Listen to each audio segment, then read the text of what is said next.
सांबादिक बंधु बांधवी सकल, आप लोग सब जानते हैं कि बराक का जो हमारे बराक रिवर है,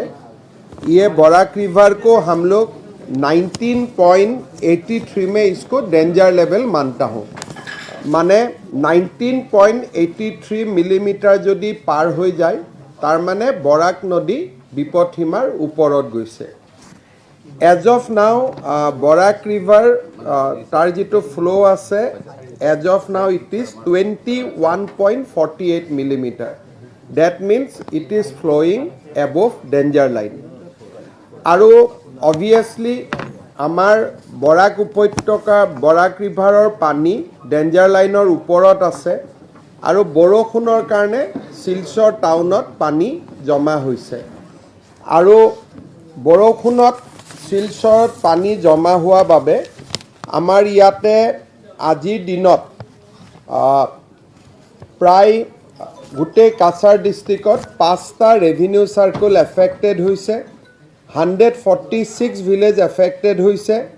आरो एजन लोकर एतियालेके मृत्यु होइছে, 90टा रिलिफ कैम्प होइছে, 19,249 कैम्पत इनमेट्स आछे, टोटल रिलिफ सेंटर 24 नम्बर्स आरो किछुमान मानु घरत आछे आमी तेओलोকক डिस्ट्रिब्यूशन सेंटर हिसापे धरिछु आरो एतियालेके आमार मेडिकल कैम्पत आमी जी धरणे पारो बा रिलिफ कैम्पत मानुहक आमी सहाय करिछु आरो मेडिकल कैम्पतो आमी मानुहक सहाय करार कारणे यत्न करिछु। काछार जिलात एतियालेके कोनो मथाउरी भंगा नाई, किन्तु 15टा मथाउरी आमी चकु राखिछु, ताते अकनमान मथाउरीखिनि दुर्बल হৈ আছে आरो মই আজি নিজে 6টা रिलिफ कैम्प চাই আহিছোঁ। আমি যিমান পাৰো মানুহক সহায় কৰিম। আমাৰ কেম্পত ৰিলিফ কেম্পত মই সবকে সুধিছোঁ, সকলোৱে ৰিলিফ ভালকৈ পাই আছে। বৰাক নদী যদি ওপৰত গৈ থাকে আমি বেটুকান্দি বা আন জায়গাত সুইচ গেট খুলিব নোৱাৰো, গতিকে মই ডিসিক কৈছোঁ যে ম্যাক্সিমাম পাম্প লগাব লাগে যাতে পানীটো আমি পাম্প আউট কৰিব পাৰো। 10 pumps is working as of now, but যদি দৰকাৰ হয় উইল ইনক্ৰিজ দ্য পাম্পস আৰু আমি যিমান পাৰো ৰাইজক সহায় কৰাৰ কাৰণে চেষ্টা কৰিম। আজি ৰাতিপুৱা প্ৰধানমন্ত্ৰী নৰেন্দ্ৰ মোদী ডাঙৰীয়ায়ো ফোন কৰিছিলে, অসমৰ বান সমস্যাৰ তেওঁ খবৰ লৈছিলে।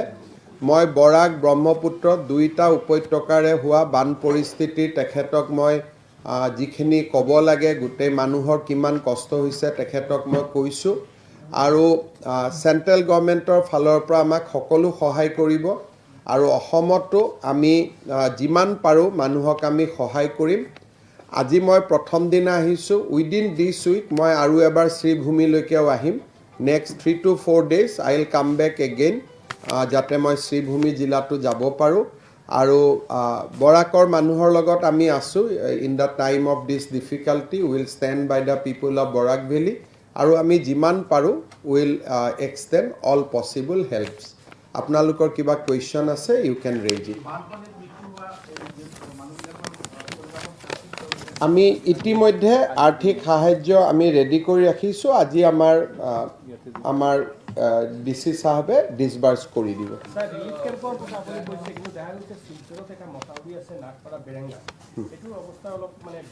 বেৰেঙ্গা মথাউৰি চাবৰ কাৰণে 10 তাৰিখে পীযুষ হাজৰিকা আহিব।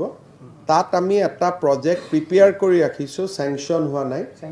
চেংচন হৈছে কাম হোৱা নাই। গতিকে মই ভাবোঁ যে এইবাৰ যেনেকৈ আমি বেটুকান্দি বনাই দিলোঁ, এই উইদিন 2025 বেৰেঙ্গা ৰিফাইনেৰীও হৈ যাব। আৰু কিমান টকা sanction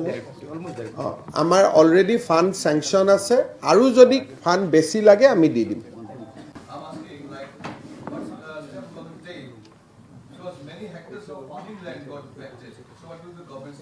No, so far as you know, we have a formula for farming land, for fishery, for veterinary, horticulture. We have formula of disbursing relief. I have already advised DC to upload the names of the people who are suffering. We will help each and every family. Last year also we helped each and every family. This year also it will be my commitment. We will help each and every family affected by flood. Katigara Gemon Setu, we have asked NSIDCL to complete it in 60 days of time.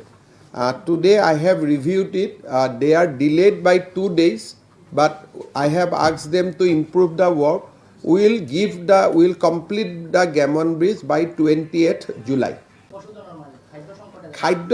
আমিতো এখনেও কথা করেছিলাম আমার ব্যবসায়ীদের সঙ্গে ওরা বলছে কি অপার খাদ্য সামগ্রী মজুদ আছে তাহলেও फ्रॉम कैटल की हाँ अगर आपका कुछ समस्या है गुवाहाटी में बोल दीजिए हम भेज दूंगा कोई রাঙ্গিরখাল পুরস্কারের জন্য একটা প্রস্তাব পাঠানো হয়েছিল এবং বর্তমানে রাঙ্গিরখালের অবস্থা ভয়ানক জল নিষ্কাশন হচ্ছে না देखिए रांगीर खाल का तो लास्ट टाइम भी प्रोजेक्ट हुआ है और आगे भी जो भी करना है हम लोग करते रहेगा लेकिन एक बात हमारा सिलचर में सबसे बड़ा प्रॉब्लम क्या है सिलचर टाउन का अंदर में जो वेटलैंड है वो वेटलैंड एनक्रोचमेंट है सो और पानी बराक ऊपर से जब चलता है तो पानी को हम स्विच गेट खोल नहीं सकता हूँ तो उसका कारण थोड़ा बड़ा प्लान लेना पड़ेगा हम लोग कैसे इसका मुहिसा बिल हो बाकी वेटलैंड हम कैसे कंजर्व करें तो गुवाहाटी में जो समस्या हुआ है यहाँ में भी एक ही समस्या है कि जो वेटलैंड हमारे थे वो एनक्रोचमेंट में चला गया है लेकिन गरीब लोग हैं कुछ करना भी मुश्किल है कुछ प्रॉब्लम का हल निकालना पड़ेगा नहीं तो बराक जब ऊपर जाएगा सिलचर में बरसात होने से सिलचर पानी का अंदर आ जाएगा लेकिन बराक नीचे जाने से कोई प्रॉब्लम नहीं तब तो बेटूकांडी में स्विच गेट हम खोल देगा पानी बराक तक निकाल जाएगा या बाकी स्विच गेट लेकिन आज का दिन में तो हम स्विच गेट भी खोल नहीं सकता हूँ इसलिए रिवर का जो आज का जो डेटा है 21.49 मिलीमीटर है लेकिन फिर भी कोई बराक से पानी नहीं आ रहा है बिकॉज ऑफ एम्बैकमेंट और अभी हम बेटूकांडी में सीआरपी भी प्लेस कर दिया हूँ बेरेंगा में भी सीआरपी है तो मोटा मोटी नदी से पानी नहीं आएगा लेकिन रेन का पानी का थोड़ा तो समस्या है आज थोड़ा पानी गिर रहा है तो मैं चुआ नहीं तो कौशिक राय जानिब बानपानीर कारण जितु करिब लागे आमी करिम एतियातो बानपानी स्टार्ट होइसे लास्टলৈকে দেখা যাও না মাস্টার ড্রেনটা সম্ভব হবে কিন্তু আউটলেটটা কোন জায়গায় থেকে হবে এটাই সবচেয়ে সমস্যা ড্রেনটা বানাইতে পারবো लेकिन ড্রেনটা বানানোর পরে পানিটা তো বাইরে যাইতে হবে ওইটা একটাই উপায় আছে ভরলু আমি যে রকম একটা পাম্পিং স্টেশন করেছি এই রকম একটা পাম্পিং স্টেশনের প্ল্যান করা যায় এটা একটা সম্ভব কি বড় বড় পাম্প আমি ইনস্টল করলে যে রকম ভরলু থেকে আমি পাম্প করে দে ব্রহ্মপুত্রতে এই রকম করতে পারি কিন্তু 50% রিলিফ হবে পুরা রিলিফ তাও হলেও হবে না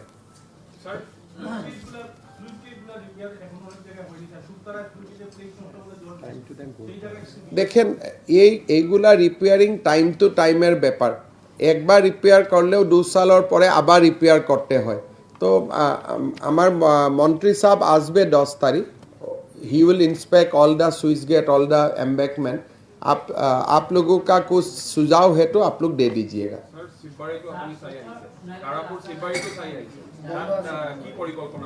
ताते सिंकिंग जोनत आमी खांडिलो 400 डेफ्टत ना पाइल कितना में गया 400 गया फिर भी खराब हो गया now our plan is to go to deep further deep stable soil we are not getting people are trying so as of now because of Gemon Bridge we are just maintaining it so that kam se kam mobility is not affected otherwise it will be a problem কাজটা তো শুরু হয়ে গেছে first পাইলটা fail হয়ে গেল এখন তো Gammon সেতুর জন্য বন্ধ রাখা হয়েছে না হলে তো প্রচন্ড অসুবিধা হবে কিন্তু ফার্স্ট পাইলটা যেটা আমি করলো 400 মিটারে এটা ফেল হয়ে গেল এখন আবার নিচে যাইতে হবে ঠিক আছে আমার আমার 4-5 দিনের পরে আমি আবার আসবে কথা বার্তালাপ চলে থাকবে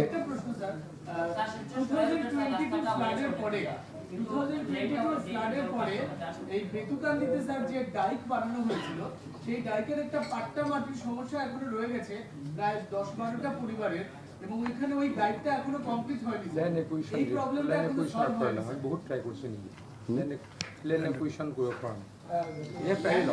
একটা বড় প্রবলেম আছে, 8-10টা পরিবার আছে স্যার, ডাইকটা এখনো কমপ্লিট হয়নি। অল অফ জায়গায় এরিয়া নেই